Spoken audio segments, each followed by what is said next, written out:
말이 아니야. 사람이야.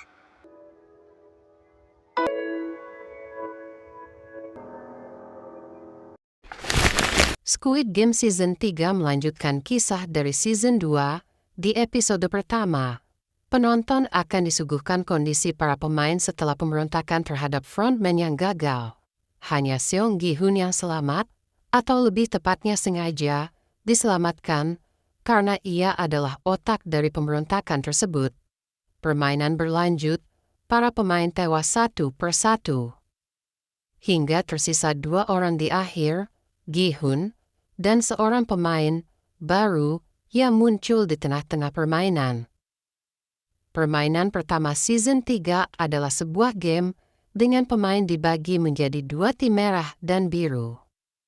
Tim merah dipersenjatai dengan pisau dan bertugas membunuh pemain di tim lawan untuk bertahan hidup. Tim biru hanya harus bertahan hidup selama 30 menit berikutnya. Dan mereka diberi kunci untuk membantu mereka membuka pintu dan bersembunyi. Dalam permainan ini, pemain 456 membunuh Daeho, pemain 388, dalam kemarahan yang dipicu kesedihan setelah Daeho gagal kembali dengan amunisi selama pemberontakan. Myunggi, pemain 333, membunuh Hyunju, pemain 120, meskipun telah menyelesaikan permainan. Dukun, pemain 044, dibunuh oleh Minsu, pemain 125, dan Yong Sik, pemain 007, dibunuh oleh ibunya sendiri Geumja, pemain 149, setelah ia mencoba membunuh Junhye, pemain 222. Yang terpenting, dalam permainan ini, Junhye melahirkan bayinya. Bayinya perempuan, di sela-sela permainan, Geumja bunuh diri setelah membunuh putranya. Permainan berikutnya adalah jump rope, di mana pemain harus menyeberangi jembatan sempit sambil, Anda sudah bisa menebaknya, melompati tali besar yang berayun. Ini pertama kali disinggung dalam adegan pasca kredit musim 2. Dalam permainan ini, Gi-hun mengawal bayi Junhye dengan selamat setelah para VIP memutuskan bahwa bayi itu harus ditambahkan ke dalam permainan.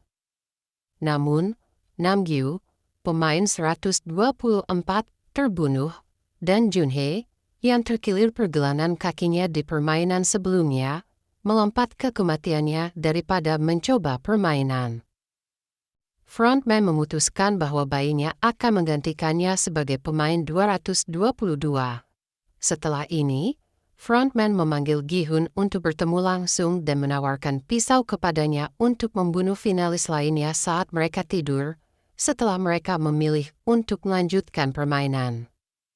Gi-hun mempertimbangkannya, tetapi dia tidak dapat melakukannya setelah kilas balik emosional terhadap Sae Byeok yang mengatakan kepadanya, "Kamu bukan orang seperti itu."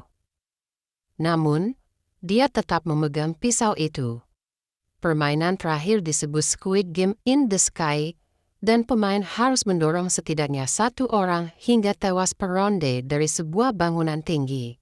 1 berbentuk persegi, 1 berbentuk segitiga, dan 1 berbentuk lingkaran.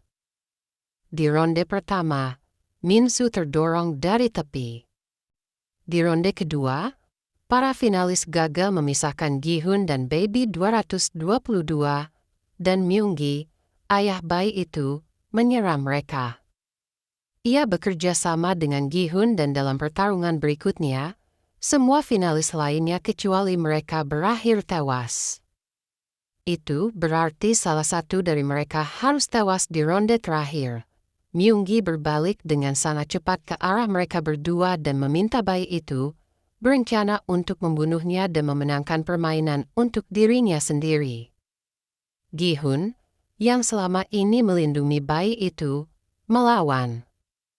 Myunggi akhirnya jatuh dalam pergumulan, tetapi, sayangnya, tidak satu pun dari mereka yang benar-benar menekan tombol mulai. Gi-hun menekannya dan memilih untuk mengorbankan dirinya demi bayi itu. Sementara itu, penjaga 011 telah berhasil menyelamatkan nyawa pemain 246 dan menyelundupkannya menuju kebebasan. Dan, setelah menyaksikan pengorbanan Gi-hun, dia memilih untuk hidup juga dan melarikan diri dari pulau itu. Detektif Junho juga mengalami petualangan yang cukup seru, dengan Kapten Park yang terungkap sebagai pengkhianat, dan hampir seluruh tim tentara bayarannya terbunuh. Penjaga pantai dipanggil untuk membantu pemain 246, yang berarti frontman memulai protokol penghancuran diri dan seluruh pulau dievakuasi. Junho datang terlambat untuk berbicara dengan saudaranya. Fasilitas itu meledak, mengakhiri permainan Korea untuk selamanya. Kita melihat api dari fasilitas yang terbakar di mata Gi-hun yang terbuka. Dia mencapai tujuannya untuk mengakhiri permainan itu. 6 bulan kemudian, frontman mengantarkan Baby 222 dan kemenangannya kepada Junho, lalu pergi ke La untuk memberikan Putri Gi-hun sisa kekayaannya dan jaket pemainnya yang berlumuran darah. Dia kemudian, dari belakang mobilnya, melihat seorang perekrut dalam penampilan kejutan saat bermain dakji dengan seorang pria di sebuah gang. Keduanya saling berpandangan, dan itulah akhir dari Squid Game. Namun, sayangnya, Squid Game 3, yang telah dinanti-nanti selama 6 bulan lamanya sejak penayangan Season 2 menyuguhkan cerita yang menuai reaksi pro dan kontra. Pemenang yang tidak terduga. Permainan brutal yang tidak lagi memikat. Alur cerita yang tidak perlu. Itulah beberapa aspek yang dinilai membuat dramanya seolah downgrade dibandingkan 2 season sebelumnya. Squid Game 3 seperti kehilangan daya tariknya. Permain masih sama brutalnya, tapi tidak lagi membuat penonton terpukau. Kemunculan VIP tidak lagi terasa istimewa seperti di season pertama. Namun, kisah emosional antar pemain masih cukup kuat. Karakter-karakter kesayangan penonton yang tewas dengan cara yang menyedihkan. Sangat disayangkan, karakter detektif Hwang Junho yang memberikan kesan mendalam di season pertama dan kedua, justru tidak memberikan pengaruh apapun pada alur ceritanya. Terlepas dari semua kritikan, sutradara Hwang Dong-hyuk patut dipuji atas caranya menyampaikan kritik sosial terhadap dunia kapitalis melalui dramanya. Inilah titik di mana Squid Game mulai menyentuh lapisan terdalam. Dalam sistem yang kejam, arah moral bisa kabur. Penonton diajak merenung, kalau berada di posisi mereka, apa yang akan dilakukan.